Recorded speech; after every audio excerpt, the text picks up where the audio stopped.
Solène Niederkorn vous propose FinScale, un éclairage sur l'innovation dans le monde de la finance, de la banque et de l'assurance. Décryptage d'une initiative pionnière en matière de finance pour les femmes. Alix Doranty, cofondatrice de The Ladies Bank. Je me souviens très bien quand on a lancé les Ladies Bank, on avait été présenté ce sujet dans beaucoup de forums de banques privées, donc avec tous les dirigeants des banques privées en France.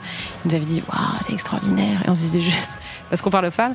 Et après, le sujet d'après, c'était « Mais du coup, vous avez lancé des produits pour les femmes ?» Non, on n'a pas besoin de carte bleue rose.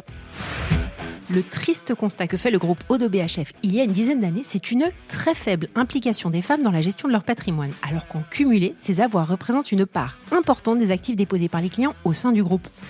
Alix nous permet de comprendre d'où viennent ces freins, ce qui importe aux femmes lorsqu'il s'agit de leur patrimoine, que ce soit en matière de prise de risque comme en matière d'impact, et la façon dont tout cela évolue. Vous verrez que les préoccupations de ces dernières ne diffèrent pas tant que cela de celles des hommes, plutôt une manière différente d'aborder et d'appréhender ces sujets d'investissement et de structuration.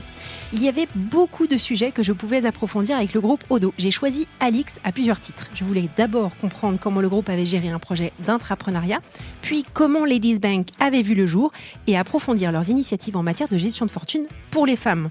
Tout y passe, de la genèse au lancement, ainsi que la gestion de ce média destiné à l'origine aux femmes qui fait désormais office de référence en matière de bonnes pratiques pour gérer son patrimoine. Bonne écoute à tous!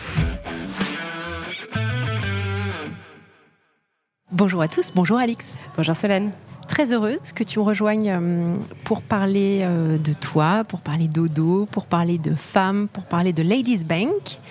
Je pourrais, s'il te plaît, te demander de te présenter pour que notre audience sache qui tu es, ce que tu fais et d'où tu viens. Eh bien, donc, j'ai 36 ans, je suis maman de 2 filles de 5 ans et 3 ans. J'ai fait Dauphine, où j'ai étudié en finance dès le départ. Et j'ai commencé en salle de marché, d'abord à la Société Générale, où j'ai été piquée à la salle de marché, puis chez Rabobank à Londres à partir d'avril 2010, où je pricais et vendais des structurés. Donc j'ai fait ça pendant 3 ans. C'est extraordinaire, c'est challenging, on est en toute autonomie. Donc j'avais des clients à Luxembourg aussi. J'ai énormément apprécié ce job jusqu'à ce que Rabobank ferme toute son activité de structuré en mai 2013. Ouais. Et j'ai dû repenser mon métier, me dire qu'est-ce que je peux faire alors que j'aimais énormément l'équipe dans laquelle on était en toute autonomie. Et donc j'ai pris un été pour réfléchir et je me suis dit très bien, je vais rentrer à Paris et je vais aller travailler en banque privée. Tu t'es pas dit ça comme ça, c'est pas vrai. J'ai rencontré énormément c'était pas du tout mon rêve, la banque privée. C'est le premier boulot qu'on m'a proposé, en dehors de la salle de marché, mais j'avais peur que ce soit trop niche et d'être repliée là-dedans pendant 10 ans. Et donc du coup, j'ai été voir, je rêvais de travailler dans un hedge fund. Sérieux ? Et finalement, je me suis rendu compte que ça me correspondait pas exactement. Et donc c'est comme ça que je suis revenue en me disant, je veux un boulot qui ait du sens, que ce soit plus concret, où j'ai un impact sur l'économie réelle, même s'il est indirect. Et dans ce cadre-là, finalement, la banque privée fait son sens. Alors que pour moi, c'était vraiment un métier de fin de carrière. Je voyais les cheveux gominés blancs en arrière, voilà, le costume cravate sordide. Donc, je me disais, c'est pas possible, je peux pas faire ça. Mais finalement, j'en suis revenue et je me suis dit, ça a plus de sens de le faire à ce moment-là en France. Je rentre à Paris, j'ai rencontré différentes banques privées et j'ai adoré mon entretien avec le DG et le président de ODDO, qui s'appelait ODDO et compagnie à l'époque, et non pas ODDO BHF comme aujourd'hui. Ouais. Parce que c'est une banque entrepreneuriale détenue à 65% par la famille ODDO et où tout est possible. Et donc, ils m'ont dit, je venais pour faire de la gestion parce que moi, je venais des marchés. Et ils m'ont dit, mais non, on va t'apprendre le métier de banquier privé, t'inquiète pas, fais-nous confiance. Tu vas voir chez nous, prends les projets que tu veux, tu fais comme tu veux. Chacun est responsable de son job et de sa carrière chez ODDO. Ouais. C'est-à-dire que tu viens pour un sujet, puis après, tu veux te développer. Donc, j'ai fait ça. Et depuis 3 ans, je dirige une équipe de banquiers privés. Aujourd'hui, on est 14 dans l'équipe et on accompagne à la fois les personnes privées, mais aussi des personnes morales, donc au travers des holdings de nos clients. Et par ailleurs, on accompagne tous les multifamily office en France qui sont aujourd'hui un intermédiaire qui existe dans le marché de la gestion privée. Super parcours. Alors, on va parler, je disais en intro, des femmes. Moi, c'est un sujet que j'aime beaucoup, que j'ai traité sur différents épisodes avec Gaëlle Haag. C'était mon 2e épisode, la finance pour les femmes. J'ai également fait un épisode avec Tatiana Jama et Laetitia Vito pour approfondir le sujet. Mais c'est vrai que je ne m'étais pas spécifiquement penchée sur la banque privée et la gestion de patrimoine, broadly speaking, vue par les femmes. Donc avant qu'on parle de l'initiative que tu as eue et que vous avez eue chez Odo en lançant Ladies Bank, j'aurais aimé que tu nous donnes un petit peu ton point de vue. Savoir si oui ou non, de ton point de vue, eh bien, les femmes se sentaient dans la façon dont on gère leur patrimoine, éloigné de leurs besoins. Et si ce qui est actuellement en place chez Odo, ou je dirais d'une manière plus générale dans les banques privées, répond aux exigences des femmes. C'est une grande question. Alors, il faut savoir que nous, quand on a regardé ce marché-là, c'était en 2014. Donc, on a commencé à bosser à ce sujet en mars 2014. Pour te donner une idée, chez Odo, en mars 2014, donc ça s'appelait Odo et compagnie, il y avait 45% de femmes clientes. Et on voyait plus de 80% d'hommes en rendez-vous. Tu vas me dire, bon, si elles se font représenter par quelqu'un qui gère bien leurs affaires, c'est pas un problème. Oui, sauf que ça devient un problème le jour où il y a un décès, un divorce, un drame dans la famille. Et là, on se retrouve à gérer à la fois une partie émotionnelle extrêmement importante, souvent un timing très rapide pour prendre en main les sujets, qui est l'ordre de 6 mois, le temps de régler les frais de succession, par exemple. Et puis, une matière complexe, il faut le dire. La gestion de patrimoine, c'est complexe. La fiscalité peut évoluer tous les ans. Les marchés financiers, il faut avoir le nez dedans pour les comprendre. Et donc, ce n'est pas donné à tout à chacun d'appréhender l'intégralité. C'est tellement complexe qu'on peut s'y noyer. Et on peut sortir du côté pragmatique, pur de cette vision-là. Donc, d'entrée de jeu, il y a un constat qui est de dire il y a un problème. Les femmes ne viennent pas. C'est pas bon pour une banque de ne pas voir ces femmes clientes, d'avoir un intermédiaire en permanence sur ces sujets. C'était qui les intermédiaires avec lesquels tu étais en relation ? Les pères, les frères, les avocats et les notaires. Généralement. Okay. Et par manque d'intérêt ou par quelles étaient les raisons ? Manque de disponibilité, manque d'intérêt. On avait aussi noté, donc pendant 2 ans, pour te dire, on a rencontré 200 femmes. Et donc certaines nous disaient, je n'ai pas le temps. Donc moi, je pourrais vous accorder le temps, mais peut-être on peut se voir à 7h le matin ou après le dîner. Ouais. Et donc, c'est amusant parce que quand on voit les hommes, généralement, ils trouvent un moment dans la journée pour nous rencontrer sur ces sujets, même si c'est un sujet personnel. Ça fait partie de leur carrière d'être bien organisé à titre perso sur ces sujets. Donc c'est tout à fait normal de l'intégrer à leur vie professionnelle. Donc ça, c'était un des premiers freins. Donc ça, c'était un constat que toi, tu avais, ou finalement, il y avait une enquête qui avait été demandée en interne ? Exactement. Bon, on a analysé tout le portefeuille existant, on a posé les questions en disant, mais dans ces cas-là, qui vous voyez ? Parce que là, c'est son compte à elle. Donc, qui vous voyez à la place ? Et c'est là on s'est rendu compte de cette différence notable. Après, on a été regarder tout ce qui existait, en se disant, est-ce qu'il y a des initiatives qui sont dédiées aux femmes ? Pourquoi les femmes se sentent moins intégrées ? Donc souvent, il y avait toujours le même positionnement qui était de dire, c'est trop complexe, je me sens pas à l'aise. J'ai l'impression que mon interlocuteur essaye de m'étaler son expertise, comme pour noyer le poisson et me faire sentir un peu idiote. Donc finalement... C'était carrément ça, les retours. Oui, c'était intense. C'était pas forcément sur Odo. Hein. C'était vraiment dans le marché financier en disant, je me sens pas à l'aise là-dedans, avec ces discussions avec mon banquier, mon conseiller, etc. Et surtout, je vois quelqu'un qui essaye un peu d'avoir ce discours, un peu ma petite, je vais prendre soin de vous. Donc c'était vraiment pas bon comme constat. Et puis, dans ce qui existait sur Internet, il fallait... alors, il y avait vraiment du contenu, mais c'est vraiment du contenu. C'est-à-dire qu'il y avait... Oui, si tu as l'idée de taper plan épargne-action, tu allais avoir une bonne définition du plan épargne-action. Ouais. Le contexte dans lequel l'utiliser, pourquoi est-ce que tu as besoin d'en ouvrir un, tu le trouvais pas. Ouais. Et encore une fois, tu es noyé aussi dans le cadre réglementaire. Hein, il faut le remettre aussi en place. En France, ils essayent tellement de protéger l'épargnant que du coup, tu te noies dans la réglementation et puis dans les détails. Ouais, tout à fait. Après, tu comprends plus rien. Ça, c'était le constat il y a 10 ans. Et aujourd'hui, alors ? Et aujourd'hui, donc nous, tu vois, on l'a lancé en 2016. Et il y a eu plein d'initiatives entre-temps. Depuis 2016, énormément d'initiatives. Ce que je peux voir facilement, c'est chez Odo. Chez Odo, maintenant, les femmes viennent.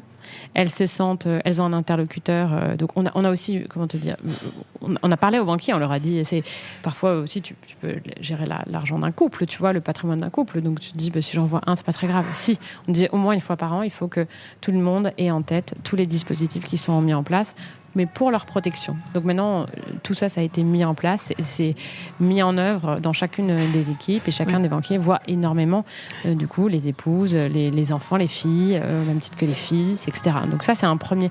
Je pense qu'il y a eu un gros changement de mentalité sur ces sujets. Et tu constates ça aussi à la concurrence ou pas ?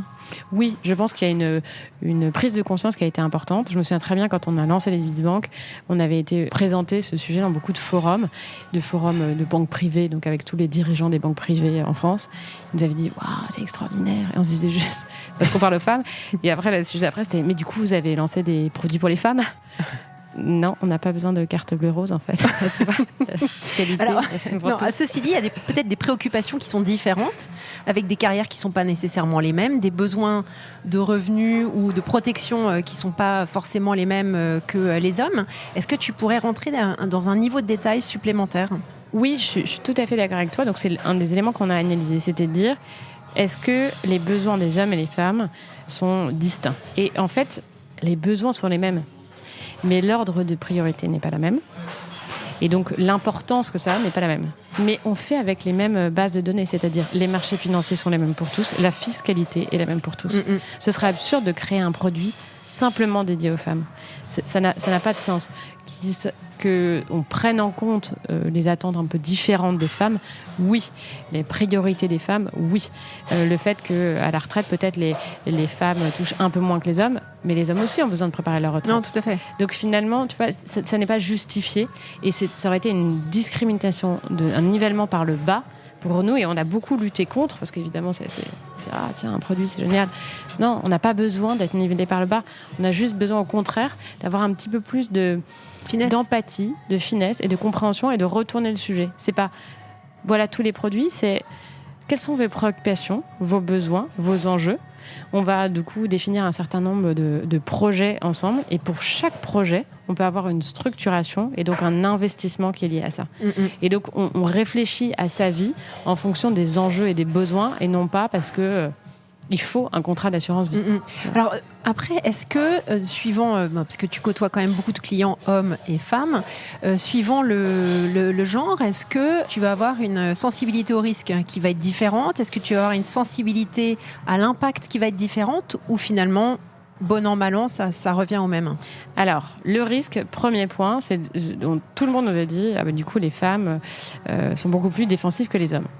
Au final, 80% des clients veulent un profil global équilibré. En revanche, les femmes arrivent en disant moi j'ai très peur du risque, etc. etc. Donc on échange, on essaie de comprendre, et puis finalement on en vient à dire oui mais très peur du risque, mais besoin de rendement. Donc on va devoir en prendre un peu plus. Donc on va arriver sur un profil global, ce qu'on appelle équilibré, 50% action. Les hommes arrivent en disant mais moi, t'inquiète, je gère, il n'y a pas de problème. Donc avec une vision beaucoup plus bullish, et puis en tant que je connais des gens dans le milieu, etc. Ça me fait pas peur du tout, etc.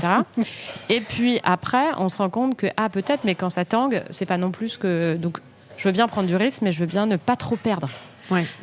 Alors, tant qu'on n'a pas vendu, on n'a pas perdu, comme tu le sais, mais ils ont du mal à supporter la volatilité. Donc, on en vient finalement à un profil plus équilibré. C'est juste qu'ils n'ont pas la même vision, tu vois, du sujet. Pour ce qui est de l'impact, c'est différent. Et ça, c'est vrai. Et on a plus eu de demandes faites par des femmes. Mais on se rend compte qu'en règle générale, il y a plus une demande du produit qui fonctionne, etc., de la part des hommes, si on peut généraliser, alors que la femme cherche vraiment à avoir un impact. Et elle pense plus à avoir un projet de vie. Cet argent, il doit servir à ce que je sois indépendante à la retraite. Donc goal-based mes enfants. Plutôt. Voilà. Okay. Et donc, à avoir un impact positif sur le monde. C'est D'accord. un objectif. Ouais. C'est pas la même chose. Voilà, c'est pas la même vision pour les hommes, chérie. Alors, intéressant, parce qu'en banque privée, il y a quand même un shift générationnel qui est en train d'arriver, avec une génération des boomers qui fait vraiment pas mal de dons à la génération suivante, ou malheureusement qui décède. Tu vas te retrouver donc avec un renouvellement, entre guillemets, de cette population de clients en banque privée. Comment réagissent les femmes avec lesquelles tu es en discussion, donc plus jeunes, on va dire entre 20 et 30 ans, et est-ce que les besoins sont les mêmes ? Et même question d'ailleurs pour les hommes. Alors, on le voit dans le cadre de notre engagement Ladies Bank, on a une dimension pro bono où on va offrir des ateliers dans les universités, écoles, entreprises et associations. Donc, à cette occasion, on voit des gens très jeunes, mais qui n'ont pas forcément fait fortune encore. Donc, c'est vraiment une dimension. Là, on sent que l'appétence est la même pour les hommes et les femmes, mais que déjà, il y a un déséquilibre entre les hommes et les femmes. Souvent, ceux qui sont intéressés, hommes, ils se sont mis dans une association. Donc, boursicotage, ils créent des portefeuilles fictifs, ils parlent entre eux, etc. Et ils échangent leurs bons plans. Les femmes, beaucoup moins. On sent qu'il y a une dimension, je fais ma recherche toute seule, je me suis renseignée, mais j'ai moins partagé avec mes amis ce sujet-là. Donc je sens, en revanche, je sens que c'est une génération qui se dit, je gagne de l'argent, je vais essayer de le mettre à profit, comprendre les mécanismes. Et ça, il y a beaucoup plus d'appétence au global sur ces sujets. Mais on sent que le partage d'expérience est quasi inné chez les hommes, là où les femmes se débrouillent un peu toutes seules. Il y a un intérêt identique ou pas ? Oui, un intérêt intellectuellement. Je ne sais pas, parce que tu expliquais que les femmes avec lesquelles tu étais en discussion quand tu es rentrée chez Odo s'y intéressaient pas forcément. Est-ce que tu trouves qu'avec la jeune génération, il y a un regain d'intérêt en fait, pour la finance personnelle ? Parce qu'il y a vraiment énormément de médias qui se développent, beaucoup de podcasts qu'on entend, beaucoup de médias aussi, des newsletters sur le sujet. Alors, il y a un regain d'intérêt pour la partie investissement. Et c'est là où nous, on mesure un peu en disant, attention, avant investissement, il y a structuration. Parce que c'est toujours un sujet qui est oublié, finalement, qui est peu travaillé pendant les études, qui est un petit peu complexe. Et donc, il y a très peu de savoir sur cette data-là.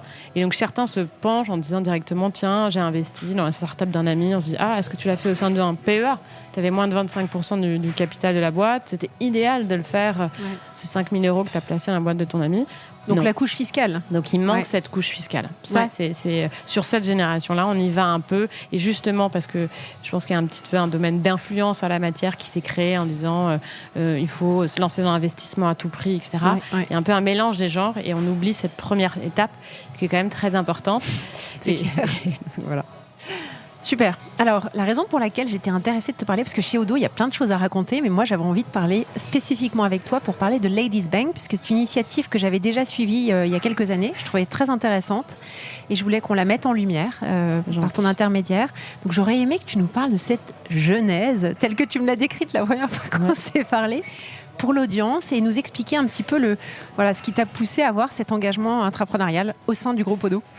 Écoute, donc quand je suis arrivée chez Odo, ce que j'ai aimé, c'était cet ADN très entrepreneurial au global. Et on m'a dit tout de suite, tu sais, chez Odo, tu peux avoir des projets, des envies et participer à côté de ton métier à des engagements. Donc c'est un cadre très libre. Philippe Hollode, rentré de la Silicon Valley en mars 2014, il a lancé un appel à projets innovants au sein de la banque. On est 35 petits groupes à s'être formés. C'était très large, la thématique, c'était finance et innovation. Donc, bon. Tu peux faire de tout, là. Tu peux faire de tout. Et évidemment, certains sont moqués en disant, tiens, innovation, un site internet pour les femmes, pour parler de la gestion de patrimoine, c'est pas très innovant. Mais contre toute attente, ça n'existait pas, figure-toi, en France. Donc, nous, on a proposé ce sujet-là, en disant, écoutez, déjà, constat au sein des femmes de la banque privée, on ne les voit pas, donc il faut changer les donnes. Donc on va organiser 3 déjeuners par an thématiques pour faire en sorte que nos femmes viennent à la banque, femmes clientes, qu'elles se rencontrent entre elles, qu'elles network, qu'elles se sentent plus à l'aise. Deuxième sujet, c'est sympa de faire ça, mais c'est un peu facile. C'est-à-dire de faire ça juste pour les clientes. C'est pas comme ça qu'on va changer le monde. En revanche, que Odo puisse s'engager et nous laisser prendre de notre temps pour justement créer un site internet et offrir des conseils gratuits, adaptés à chacune des étapes de sa vie. Ça, nous, on sera disruptif et ça n'existe pas. Donc laissez-nous le faire. Et enfin, la 3e dimension, c'était pour que ça vive d'autant plus, il faut qu'on puisse aller directement au contact des gens dans les associations, entreprises, écoles, universités, et on leur donne les bonnes pratiques. D'accord. Alors, comment tu as pitché ce projet ? Qui étaient tes compétiteurs et pourquoi est-ce que vous avez été choisis ? Alors, on était donc 35 compétiteurs. Ça allait de l'assurance dématérialisée, le crowdfunding, tout un tas de sujets. Ouais. Au final, on a été choisis parce que c'était le projet le plus plug and play, qui évidemment nous permettait déjà d'améliorer un point d'attention, d'amélioration au sein de la banque et qui en plus semblait répondre à un besoin d'engagement des salariés. Donc à ce moment-là, on était 3 personnes salariées à travailler dans le groupe avec des postes différents, 3 femmes. Et aujourd'hui, c'est porté par plus d'une quinzaine de personnes qui s'engagent à faire ça en plus de leur job. D'accord. Donc ils se sont dit, ça va répondre à ces 2 critères-là. Ils nous ont dit, clairement, le budget est quasi de 0. On s'est dit, c'est pas grave, on va se débrouiller. Vous avez développé en no-code ? Non. C'était vraiment très...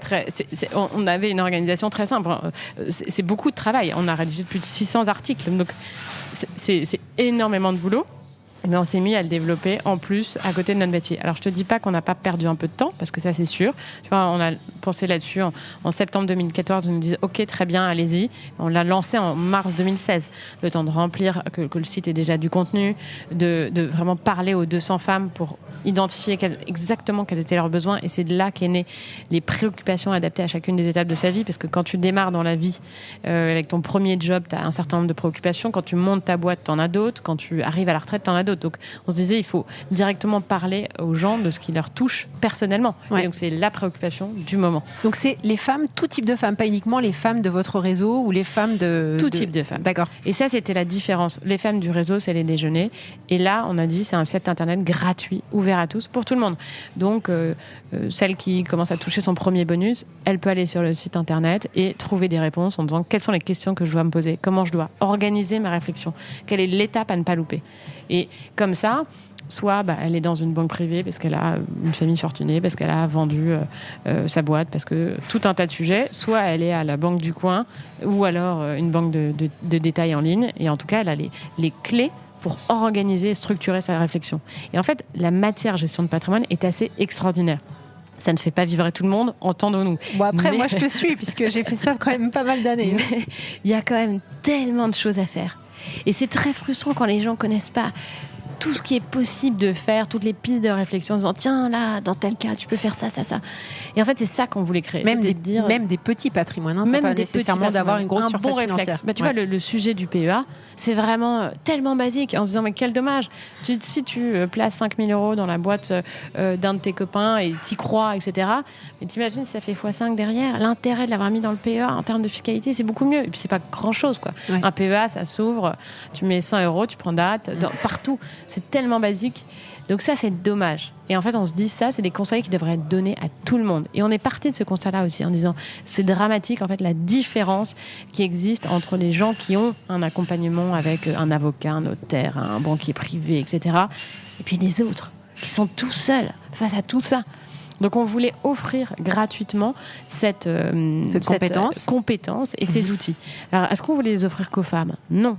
On voulait les offrir sous un regard féminin. C'est-à-dire, on voulait appréhender ces sujets de façon à ce que ça parle aux femmes. Parce que beaucoup d'hommes vont sur le site internet. Il y a 50% de trafic d'hommes. Donc, ils vont sur le site. Mais pourquoi ? Parce que c'est pragmatique. Il n'y a rien qui est 100% dédié aux femmes. Mais c'est juste que nous, on a l'impression d'avoir un regard féminin sur la finance, sur la façon d'aborder ces sujets.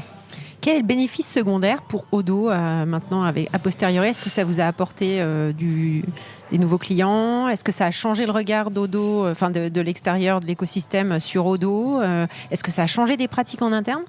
Eh bien, un peu les trois. Donc, évidemment, ça a consolidé nos relations avec nos clients de façon certaine. Certains, maintenant, les mentalités, on sait que, du coup, les femmes sont bienvenues, elles se sentent très à l'aise chez nous. Et ça, c'est top pour le métier de la banque privée. Après, d'un point de vue entrepreneur, salarié, donc l'entreprise, les recrutements, c'est très apprécié des nouveaux arrivants en disant tiens, à la fois vous offrez la possibilité de faire de l'intrapreneuriat chez Odo, c'est super, et en plus d'avoir un engagement pro bono et offrir la possibilité aux uns et aux autres de libérer du temps pour s'engager pour les autres. Et ça, c'est vraiment particulièrement apprécié. Ensuite, en interne. Parce que j'ai été voir un petit peu la gouvernance chez Odo, c'est très masculin quand même. Voilà, les choses je t'avais fait la remarque. Progressivement, exactement. Les choses évoluent très progressivement.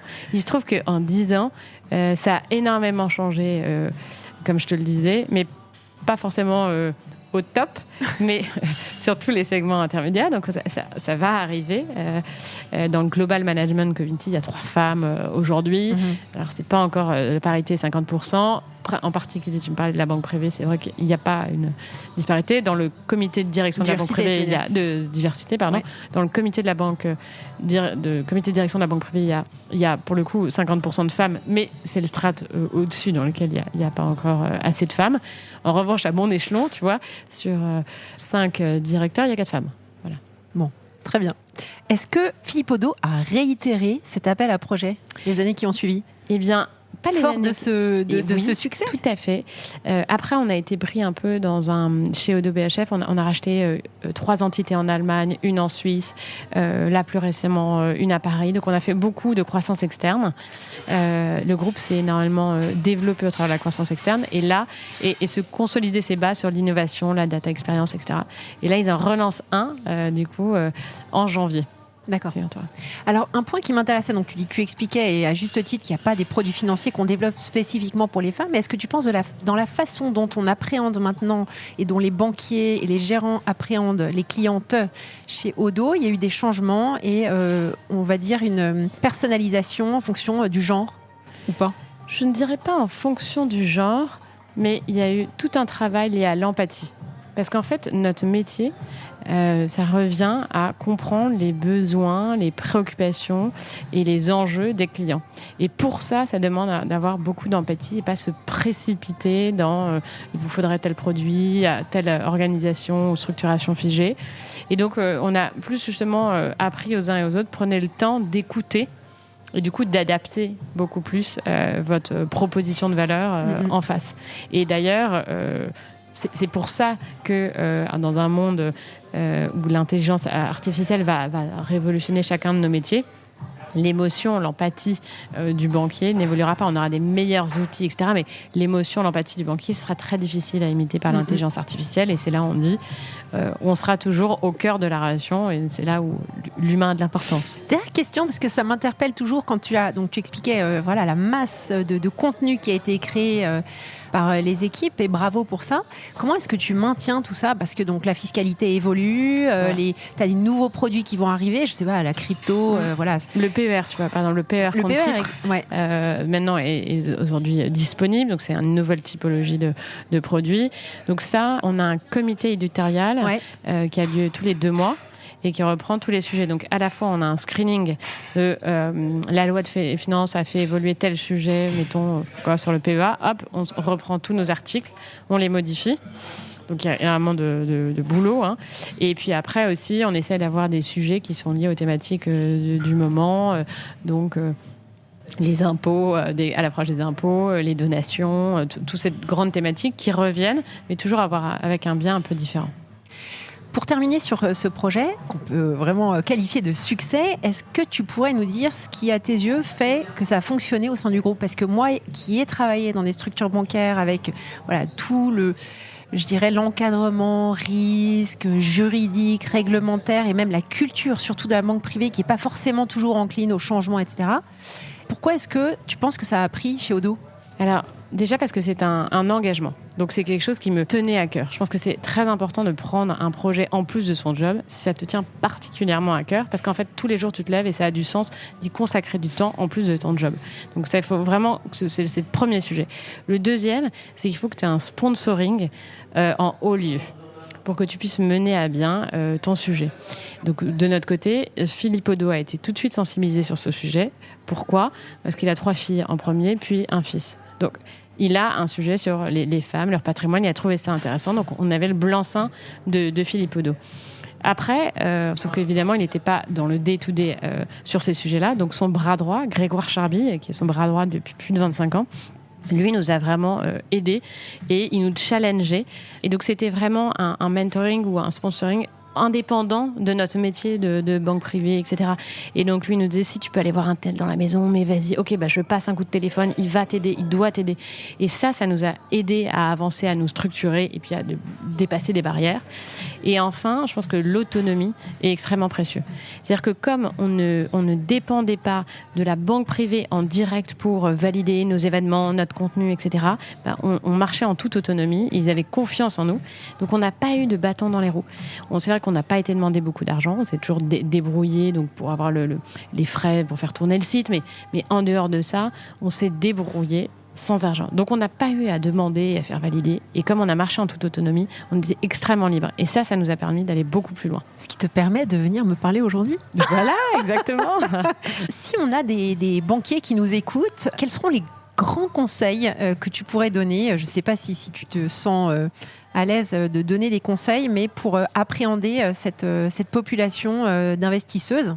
Alors le premier, c'est passer suffisamment de temps à les écouter, venir sans présentation. Parce que ce qui dit présentation, même si c'est pour présenter le groupe, etc., c'est toujours, tiens, on va aller chercher de me refourguer quelque chose.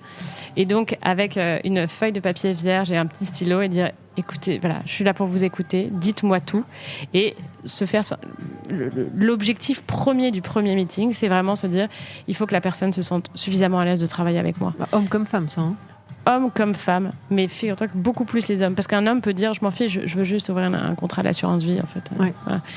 Une femme, c'est très rare. Elle a besoin de faire confiance en premier lieu. Et donc, un homme, on dira que dans la durée, si on veut avoir sa confiance sur tout un tas d'autres sujets, mais lui, il va venir peut-être plus rapidement en disant, de toute façon, il faut que je ouvre un contrat d'assurance vie. Donc, mais dire, en fait, ça a du sens, il faut faire un point global, etc. Mais je trouve qu'avec la femme, ça a encore plus d'importance. Ensuite, quoi qu'il arrive, il y en a peu qui accordent autant de temps que les hommes. Donc ça veut dire prendre en main ces sujets, faire un peu un mini-travail de multifamily office. Je regarde vos actifs globaux, je challenge le sujet, je fais des rétro-plannings, je m'organise. Donc prendre le rôle finalement de l'homme, entre guillemets, qui était mandaté il y a 10 ans, 15 ans par ces femmes-là. Leur faire gagner du temps, ouais. Et vraiment aller droit à l'essentiel. Donc, c'est-à-dire... Pas de bullshit. Pas de bullshit. Pas de petits détails sur, oui, en fait, si ça a été ouvert à telle période, entre telle date et telle date. En fait, on s'en fiche concrètement, quoi, où, comment, pourquoi. Et jamais, jamais accepter que quelqu'un signe sans avoir compris la raison de son action. Ouais. Alix, en mot de la fin, j'aurais aimé que tu nous recommandes un ouvrage qui t'a plu. Alors, c'est un ouvrage de management qui s'appelle « Découvrez vos points forts » et qui m'a vraiment marqué dans l'accompagnement, le management des équipes, mais aussi dans ma vie.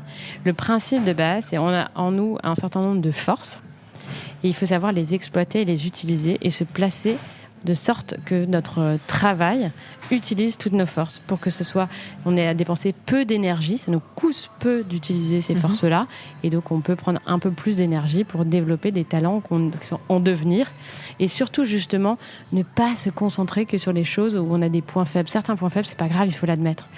Et donc utiliser, mettre à profit ses talents, ses forces. Donc bien se connaître. Et donc, il y a un bouquin qui permet de faire le test en ligne, identifier 5 forces. Parfois, c'est des choses très basiques. On se dit, ah oui, c'est vrai, c'est pas... Et quand on en discute avec les autres, on se dit, tiens, c'est vrai que par rapport aux autres, ça me coûte pas beaucoup. Je te donne un exemple. Pour ma part, le côté social. On se dit, oui, bon, écoute, t'es banquier privé. Oui, mais c'est vrai que spécialement, je suis ravie de rencontrer des nouvelles têtes tous les jours. J'adore. Ça ne me pose aucun problème d'aller dans les cocktails, de rencontrer, d'échanger avec des nouvelles personnes, etc. Et vraiment, ça ne me coûte absolument pas. Si ce n'est que ça me donne de l'énergie. Et en parlant, en échangeant avec d'autres banquiers, certains me disent, ah, moi, tu sais, ça me coûte un peu. C'est des profils un peu différents. Ouais. Et il y en a sur lesquels c'est pas bon, ils le font, mais c'est pas la partie du job qu'ils préfèrent, tu vois. Et donc, c'est pour ça qu'aujourd'hui, je le dis, et je dis, écoutez, si vous avez besoin d'un wingman pour aller quelque part, moi, je suis toujours partante, ça me coûte rien, je veux dire, ça va me faire gagner de l'énergie, je préfère ça plutôt que d'être bloquée. Ça me coûte beaucoup plus d'être dans un bureau, devant un ordinateur toute la journée. Ça, j'ai beaucoup de mal. J'ai besoin de l'humain, j'ai besoin du contact, j'ai besoin de nouvelles idées, j'ai besoin de... Donc ça, c'était un élément important. Et il y a quelques années, je faisais des conférences pour 100 000 entrepreneurs, donc dans les universités, et sur le thème « Entreprendre sa vie ». Et donc, c'était des jeunes qui cherchaient, si tu veux, un sens, et surtout, quel va être mon premier stage, mais en fait, comment je peux me vendre dans mon premier stage alors que j'ai jamais rien fait, etc. Et donc c'était aussi aller chercher dans ces soft skills ces forces-là en disant si tu as été un bon babysitter, en fait t'es quelqu'un de confiance, tu vois. Et donc orienter, aller chercher tes forces et puis les mettre à profit dans ton job plutôt que de rêver un job qui va en fait te coûter une énergie de dingue pour être à un niveau assez médiocre. Ouais. Merci Alix. Je t'en prie Stéphane. À bientôt. Merci à toi. À bientôt. Merci à tous pour votre écoute. Je suis ravie d'avoir partagé ce moment avec vous. N'hésitez pas à me contacter sur Twitter ou LinkedIn pour me faire part de vos commentaires ou de vos réactions. Et je compte sur vous pour noter cet épisode sur vos plateformes de podcast préférées. À la semaine prochaine.